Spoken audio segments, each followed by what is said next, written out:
તો એ દ્વારકાધીશ છે અને એના શરણની અંદર આજ હું તમે 52 ગજની ધજા સતવારા સમાજ અમારા લખુભાઈએ એમ કીધું મને કે સતવારા વિશે, સતવારા જ્ઞાતિ શું છે એના વિશે 2 શબ્દો. તો સતવારા જ્ઞાતિ, સતવારા, તમે સતવારાની સંધિ છૂટી કરો ને તો એમાં જ તમને ખબર પડી જાય કે સતવારા એટલે શું. એમ જે સત્યને વરેલા હોય, લખુભાઈ, જે સત્યને વરેલા હોય ને એને સતવારા કહેવાય. સત્યને વરેલા હોય એટલે એને કહેવાય કે સતવારા. અને સતવારાની ઘણી બધી જ્ઞાતિની અંદર સતવારાની પેટા શાખો છે. સતવારા કહેવાય, દલવાડી કહેવાય, કડિયા કહેવાય. તો આ શું કામ કહેવાય? તો કે દલવાડી એટલા માટે કહેવાય કે આ પૃથ્વીના પટાંગણની અંદર પ્રથમ વખત પૃથ્વીની ઉપર કૂવો ગાળી અને પોતાની મહેનતથી ધાન પકાવીને દુનિયાને ખવડાવ્યું, દલથી વાડી કરીને, એટલે આ સમાજને દલવાડી કહેવાય. અને ત્યાર પછી કડિયા શું કામ કહેવાય? તમે વિરમગામ થી લઈ અને આગળ તમે વયા જાઓ તો આપણી સમાજ કડિયા તરીકે ઓળખાય છે. એનું કારણ એ છે કે સરસ્વતી નદીના કાંઠે એવડો જબરજસ્ત રુદ્રમહેલ ચણાવવામાં આવ્યો. આ રુદ્રમાળ છે એ સિદ્ધરાજ જયસિંહે બંધાવ્યો અને એની કલા કારીગરી હતી એ આપણા સત્વરા જ્ઞાતિના યુવાનોએ એ રુદ્રમાળને ચણવામાં કામ કર્યું. એની કારીગરાઈ બતાવીને એટલે એ કડિયા કહેવાય છે. અને એવી જ્ઞાતિ, સમર્થ જ્ઞાતિ, એ જ્ઞાતિ આજે ભેડી મળી છે. ભેડું થવું ને એ જ બહુ અઘરી વસ્તુ છે. નહીતર આમાં વાંધો ન્યા પડે છે કે માણસ બીજાને નડે છે ને એથી. વિશેષ વાત કરું તો આ દેશના આપણા સત્વારા સમાજના સુરવીરોની યાદ કરાવું તો અત્યારે વર્તમાન કાળની અંદર આપણા નંદાણાની અંદર ભારતમાની ખાતર હોમાઈ જાય એવો મોહન ડાભી પણ છે અને ખંભાળિયાની અંદર દિલીપ નકુમ પણ છે. ભલામાં શું નથી આ જ્ઞાતિ પાસે? સમર્થ જ્ઞાતિ. એટલે દુઃખ ઉપર પથરા પડો કે રામ હૃદય સે જાય, બલિહારી ઉસ દુઃખ કીક, જેમાં પલ પલ રામ જપાય. આ કૃષ્ણને દુનિયા યાદ શું કામ કરે ને એનો એક પ્રસંગ કહી અને આપણે અહીંથી શોભાયાત્રાને કાઢવાની નીકળવાની છે. અને એની અંદર આપણે મોજ લૂંટતા લૂંટતા દ્વારકાધીશના ધામ સુધી જાશું. પણ કૃષ્ણને દુનિયા યાદ શું કામ કરે? તો જેદી એમ કહેવાય છે કુરુક્ષેત્રનું યુદ્ધ પૂરું થયું. એ યુદ્ધ પૂરું કરીને એમ કહેવાય છે કૃષ્ણ છે એ પોતાનો રથ લઈ ધર્મરાજને ગાદી હોપી, રથ લઈને એમ કહેવાય છે કૃષ્ણ છે ત્યાંથી નીકળ્યા. અને કૃષ્ણ નીકળ્યા અને એના ફૈબા કુમતા ઉભા હતા. એને જઈને કીધું, કુમતા, ફૈબા, મારે તમને એક વાત કહેવી છે. કુમતાજી એમ કહેવાય છે કે બાજુમાં આવીને એટલું બોલ્યું કે બોલને બેટા, કૃષ્ણ શું કામ છે? અને તેથી કૃષ્ણ એટલું બોલ્યો હતા, ફૈબા, મારા જીવનની અંદર, મારા જિંદગીની અંદર મેં કોઈ દિવસ એક તમારા અર્જુન સિવાય કોઈને વાત નથી કરી. આજ તમને વાત કરું છું કે ફૈબા, હું ખુદ પોતે ભગવાન છું. અને તેથી એમ કહેવાય છે કુમતાએ પોતાની કળેથી એમ કહેવાય છે કે કમખામાંથી ચબરખી ખોલી અને કૃષ્ણને હાથમાં આપીને કીધું, તું કૃષ્ણ આમાં વાંચીજો, કંઈક લખ્યું છે. અને કૃષ્ણએ ખોલીને વાંચી તો એની અંદર લખેલ હતું કે કૃષ્ણ ભગવાન છે. અને તેથી કુમતાજીને કૃષ્ણ એમ કહે છે કે ફૈબા, તમને કેમ ખબર પડી કે હું ભગવાન છું?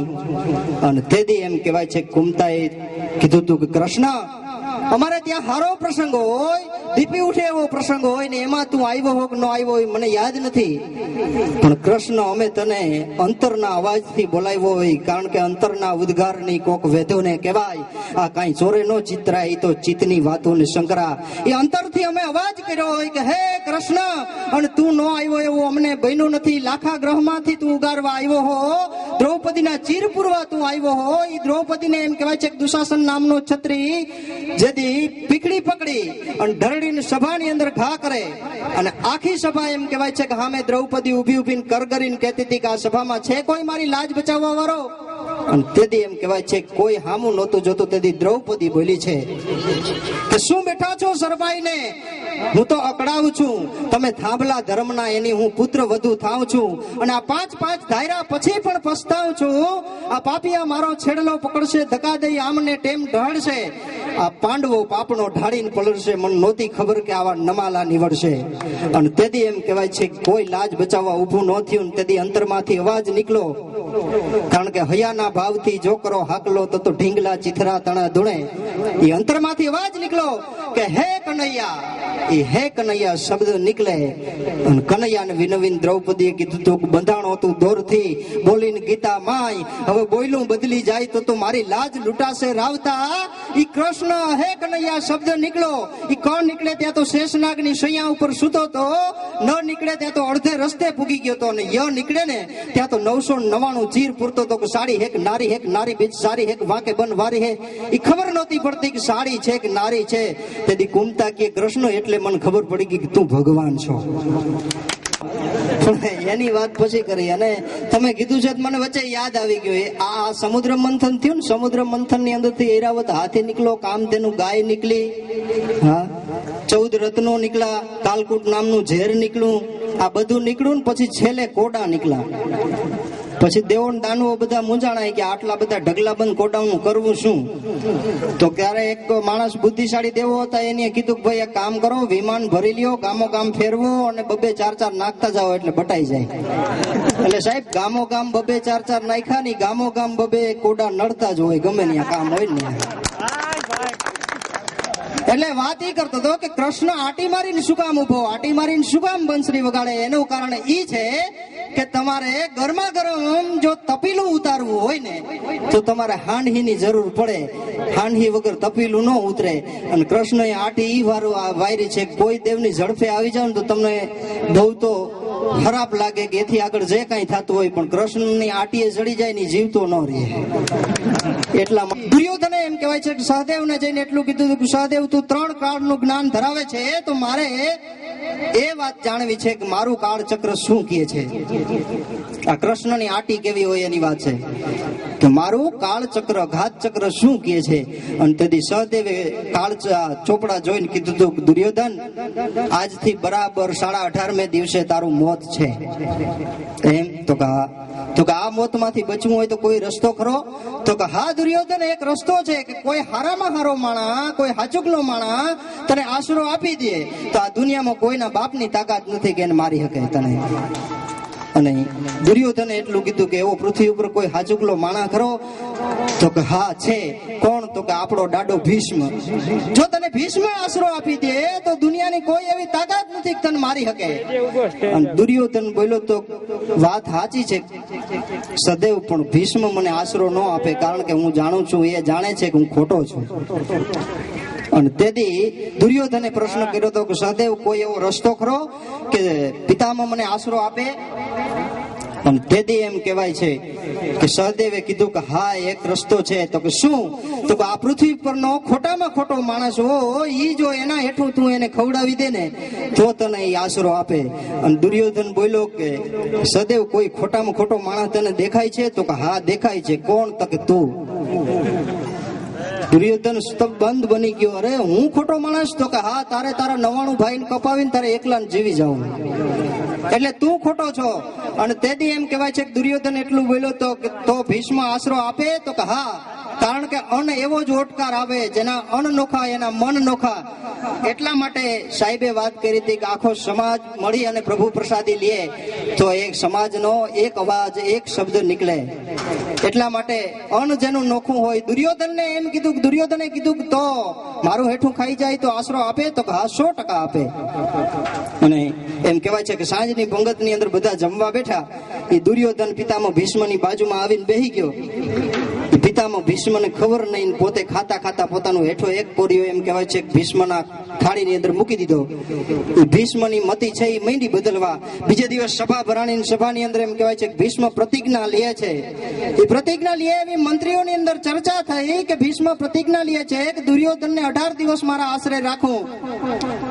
એ સમાચાર એમ કહેવાય છે સભામાં મળી ગયા. અને આ સમાચાર મળતા મળતા એમ કહેવાય છે કે સમાચાર કૃષ્ણને મળ્યા. અને કૃષ્ણના મગજની અંદરથી હબાકા નીકળવા માંડ્યા કે જો કદાચ દુર્યોધનને આશરે આ પિતામાં રાખી લે તો આ દુનિયામાં કોઈ તાકાત નથી કે એને મારી શકે દુર્યોધનને.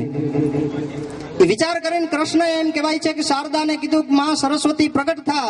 એ સરસ્વતી પ્રગટ થયા. સરસ્વતીએ કીધું કે બોલો કૃષ્ણ શું કામ છે? તો કે જાઓ ભીષ્મની જીભ લહેરાવી દો ને એને જઈને કહી દો કે દુર્યોધનને નહીં પણ હું અર્જુનને આશરે રાખું છું. અને તેથી સરસ્વતીએ હાથ જોડીને કીધું તું કૃષ્ણ તું કે નહીં એની દુનિયામાં જીભ લહેરાવી દઉં, પણ ભીષ્મની જીભ લહેરાવવાની મારામાં તાકાત નથી. કારણ કે એને એની ઇન્દ્રિયોને વંશ કરી રાખી છે એને હું ન લહરાવી શકું. અને તેથી એમ કહેવાય છે કૃષ્ણએ પાટો બદલીને એટલું કીધું કે આ આટી શું કામ હોય, કૃષ્ણની આટી કેવી હોય. પાટો બદલીને તરત જ કીધું તો સરસ્વતી જેટલા સભામાં બેઠા ને એની જીભ લહરાવી દે. તો કે હમણાં લહરાવી દઉં. સરસ્વતીએ મોહિની છાંટી અને જેવી ભીષ્મ એમ કહેવાય છે પ્રતિજ્ઞા કરવા જાય કે દુર્યોધનને હું આશરે રાખું, એવી જ એમ કહેવાય છે કે બધા મંત્રીઓ ઉભા થઈને કહી દીધું કે જો તમે દુર્યોધનને આશરે રાખો તો આજથી અમારે યુદ્ધ નથી કરવું. અને એમ કહેવાય છે કે યુદ્ધની ના કહી એટલે એમ કહેવાય છે પિતામહ ભીષ્મ એટલું બોલ્યા, પિતામહ ભીષ્મ એટલું બોલ્યા કે આ કૃષ્ણ તું નથી બોલતો, હું જાણું છું કે આ દુર્યોધનનું ઘાત ચક્ર બોલે છે.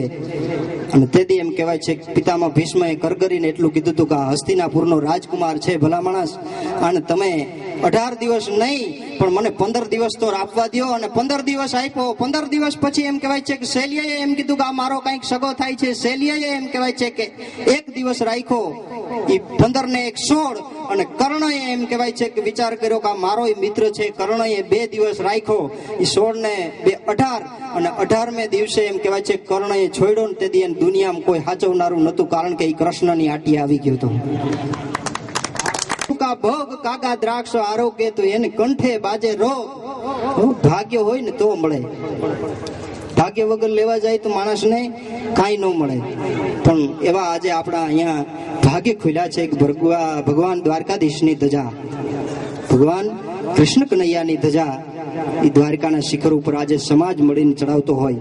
અને એથી ફરી એક વખત સત્વરા સમાજની જ્ઞાતિ અને આ જ્ઞાતિને અનુલક્ષીને એક વાત મને યાદ આવે છે એટલે કહી દઉં છું કે સત્વરા જ્ઞાતિ શું, સત્વરા જ્ઞાતિ શું છે. એમ આપણે ત્યાં ઘણી જગ્યાએ નીકળીને તો ઘણા એમ કહેતા હોય કે ભાઈ 2 જણા ડખો કરતા હોય ને તમે વચ્ચે નીકળો ને તો એમ કે તમે તું મોઢું સંભાળીને બોલજે, હું કઈ હતવારો નથી.